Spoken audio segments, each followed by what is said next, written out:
Alright, it's 2 chapters time, meaning 2 reviews in 1. Let's go!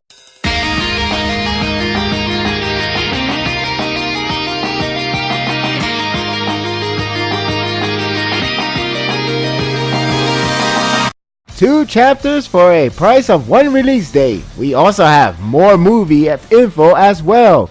But that's safe for another discussion entirely. As for these 2 chapters, it covers the rest of Gray's dilemma as well as adding in some of the twists that one is waiting to be revealed and the other one is the hype that the series needed it. When it's all said and done, these chapters are pretty enjoyable with a sign of greatness is arriving. Before Greatness in Fairy Tail? What's that? The first chapter largely focuses on Gray with some action from Gildas and August, which is pretty cool for its runtime. It's this kind of battle that can excite me.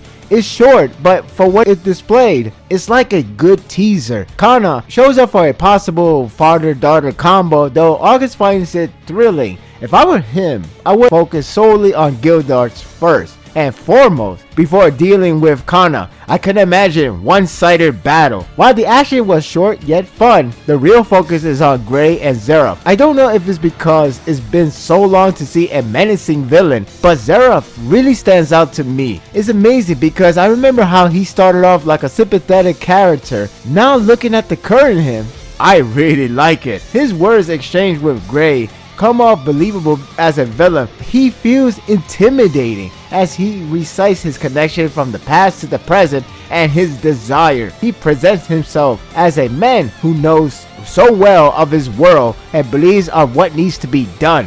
It's worth noting that Zeref is one of the characters that still have his height maintained, so this actually got me tense. The main interest of his dialogue is the fact that he actually has a plan in mind that not even Springer 12 knows. I don't remember well, but did we just assume Zeref wants to obtain Fairy Heart to conquer Ishgard, or he said it himself? Because if the former, we didn't think of his true intention at all. This comes off as a big surprise. Great reaction says a lot, so it really got me curious on what could it be. I just like how Zeref provoked Gray that he would kill him before Nasu's arrival. That way, Nasu would get a reason to kill Zeref without hesitation. Gray is practically being used like a plot device.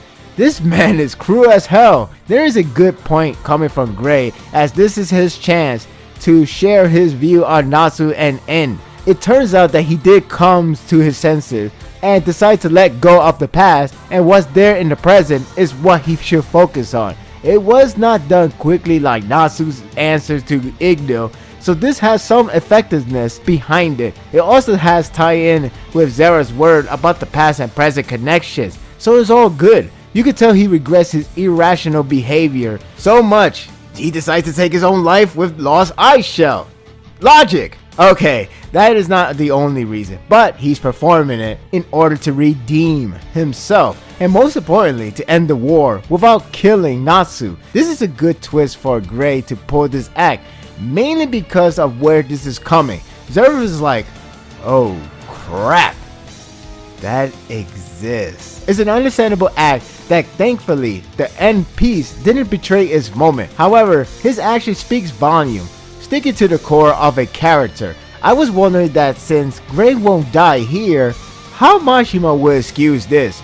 So thankfully, instead of thinking and panicking because, Fairy Tail likes to do something unbelievable, which says a lot these days, we have another chapter to cover. So entering chapter 523, this one largely focuses on Gray pulling off Lost Ice Shell on Zeref. That way he could disconnect from everybody in their memories, is so that he say. Depending on how you see this moment, as I know Gray would've died here, I still find the moment to be pretty good. I know some would think, that's a waste of time, but I tend to seek something riveting that does add something, whether it's to a character that we know for a long time, or to the central plot. Case in point, watching the entire setup of Gray pulling this act was pretty cool, no pun intended. It does create the feeling of one strike to end it all, yet one man to lose his connection. It plays out nicely, including Uri's spirit watching Gray performing, which she told him to not to. At first I thought she would stop him, but that wasn't the case. If anything, it did play off well For those who may actually buy in the factor of his death, again, I knew he wouldn't, but it doesn't take away on his presentations. Thankfully,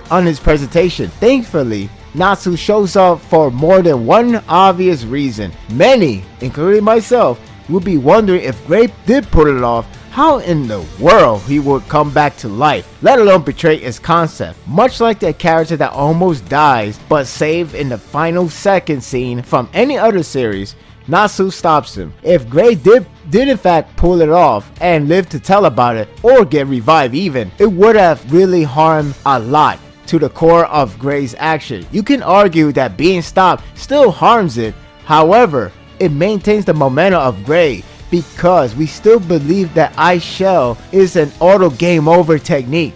Most importantly, as the old saying goes, it's the thought that counts, and that is good enough for me. I thought the conversation between Natsu and Gray is cliche but swell. It all boils down to their friendship. No one wants to lose another. In the last chapter we have Gray's thoughts, in this chapter we have Natsu's, and I didn't mind. Plus the way on how it was illustrated is good enough to bypass the standard friendship talk. Now Natsu and Zerov are about to fight.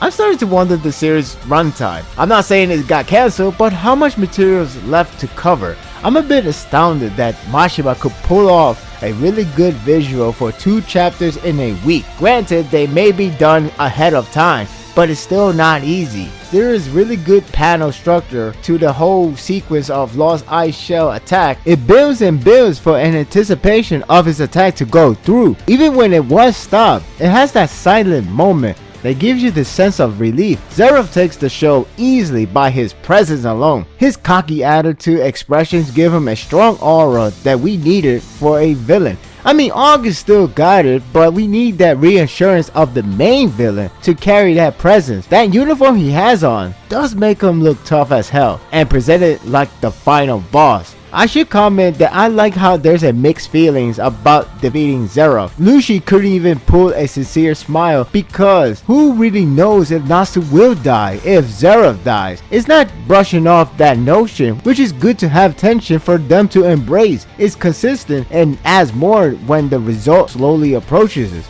I can't help but feel Mashima did this twist scene associating with Urza on purpose, as if he wants us to think Urza got this win. Seriously though, if there's one character that would dispute Urza's BS power, it's none other than Aknu Lugia. Here comes the new challenger. But if Urza wins, done. Joking aside, it certainly has gotten intense now that he made it back on the battlefield. Overall, these 2 chapters are pretty enjoyable, although it depends on how much you care about Gray. To me, it was nicely done, and there are other good points to enjoy from, including the action scene with August and a good build up for Natsu vs Zerov. Aknu Lugia does add a lot as well, so now the arc is getting back to the good side, and at the very least, we can end on a positive note. I'm giving these 2 chapters an 8. I really enjoyed them. I really think this is a step forward for the series. It certainly looks like it's going to end on a good note. At least now things are really getting intense for this series. What are your thoughts of this chapter? Do you really think Urza is going against Aknu Lugia right now? Just imagine if they do fight, and just imagine Urza closely beating him. But I don't think that's the case. To me, maybe, just maybe, Irene may be still alive and maybe she will pay the sacrifice. It gotta be something than just died. Let it all be just ended like that. It gotta be more.